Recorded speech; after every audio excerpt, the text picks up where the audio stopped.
আসসালামু আলাইকুম এভরিওয়ান, কেমন আছেন সবাই? আশা করি সবাই ভালো আছেন। আলহামদুলিল্লাহ, আমিও ভালো আছি।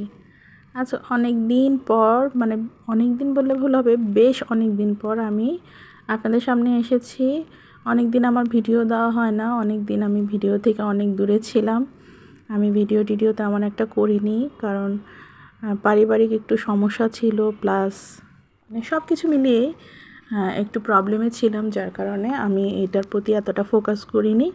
তো যাই হোক, এখন আবার চিন্তা করলাম নতুন করে সব কিছু শুরু করব। প্রতিদিনই ভাবি আপনাদের সামনে আমি ভিডিও দিব, নিয়ে আসবো বা ভিডিওগুলো করব, কিন্তু আসলে ব্যক্তিগত ঝামেলার জন্য আমার ভিডিওগুলো করা হয়ে ওঠেনি। তো যাই হোক, আজকে শুক্রবারটা একটা স্পেশাল ডে। আর এটা শুধু আমার জন্য না, এটা হয়তো আমরা যারা মুসলিম আছি তাদের সবার জন্যই একটা স্পেশাল ডে। কারণ এখানে এই শুক্রবারটা আসলে মনে হয় যেন একটা ঈদের একটা ভাব, ঈদ যদিও ঈদ না, কিন্তু ঈদ ভাব আসে।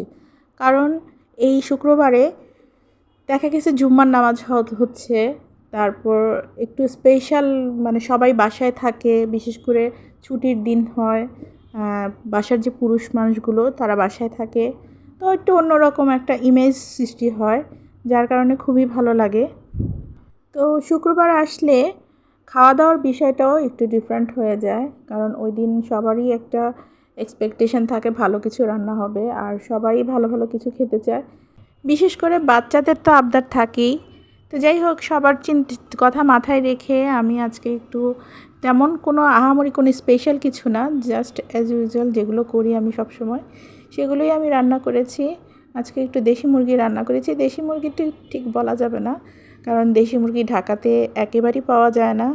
গ্রাম অঞ্চল ছাড়া দেশি মুরগিটা একেবারে পাওয়া যায় না। আর আমাদের ঢাকাতে যে জিনিসটা পাওয়া যায় সেটা হচ্ছে লেয়ার ব্রয়লার, সোনালি, এক একজনের এক এক নাম হয়, এক এক মুখে এক এক নাম হয়। আর অ্যাকচুয়ালি আমিও অত মুরগি চিনি না, যেহেতু আমি বাজার টাজার করি না। আর এই মুরগিগুলো প্রায় দেশি মুরগির মতোই টেস্টটা পাওয়া যায়, কারণ এগুলো একটু দেশি মুরগির মতোই শক্ত থাকে, আর ব্রয়লারটা বেশি নরম থাকে। যাই হোক, এটাই আমি যেহেতু রান্না করলাম, এগুলো অনেক টেস্টও হয় রান্নাটা। তো যাই হোক, এদিকে আমি আবার আরেক চুলোতে আমি একটু পোলাও রান্না বসিয়ে দিয়েছি। বাসায় যেহেতু আজকে বাচ্চারা আসছে, বাচ্চাদেরও ডিমান্ড ছিল পোলাও খাবে, তো এই জন্য আমি মুরগির পাশাপাশি একটু পোলাও রান্না বসিয়ে দিয়েছি। আর পোলাও রান্না করতে আসলে সবার হাতে পোলাও মজা হয় না। বিশেষ করে আমার আম্মুর হাতে পোলাও অনেক টেস্ট হয়, আমার হাতে তেমন একটা বেশি টেস্ট হয় না। তো আমি ট্রাই করি আম্মুর মতো করে রান্না করার জন্য, যদিও অনেক চেষ্টা করি, তারপরেও আম্মুর মতো হয় না। সবাই বলে মানুষ, বিশেষ করে মেয়েরা রাত্রে রাত্রে রাঁধুনি হয়। তো যেহেতু আমার মায়েদের বয়স এখন অনেকটাই হয়ে গিয়েছে, তাই তাদের রান্নার অভিজ্ঞতাটাও বেশ অনেক বেশি, তারাও এখন বেশ রাঁধুনি। তা আমাদের রাঁধুনি হতেও বেশ কিছুটা সময় লাগবে। তাই চেষ্টা করি যে আম্মুর মতো করে রান্না করার জন্য।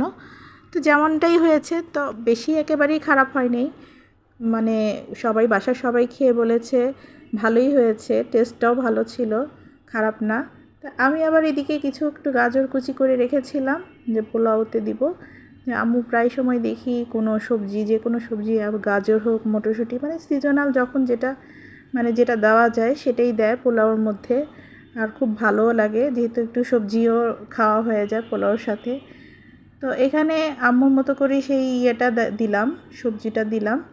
আর এখানে একটু ঘি ছিল আমার বাসায়, আম্মু সবাই শেষে যে পোলাওর মধ্যে একটু ঘি ছড়িয়ে দেয়, কারণ ঘিটা দিলে অন্যরকম একটা ফ্লেভার আসে পোলাওর। আর এদিকে আমি আরেক পাশে চেক করছিলাম যে আমার মাংসটা কতটুকু হলো। তো দেখলাম যে প্রায় আমার মাংসটা হয়ে গিয়েছে। এদিকে আরেকটা প্যানের মধ্যে আমি আগে থেকেই যে কাবাবটা রেডি করে রেখেছিলাম, যেটা গরুর মাংস দিয়ে আমি বুটের ডাল দিয়ে কাবাব রেডি করেছি। তো এই আর কি আমার আজকের দিনে রান্নাবান্না। কেমন লাগলো সবাই জানাবেন। আল্লাহ হাফেজ।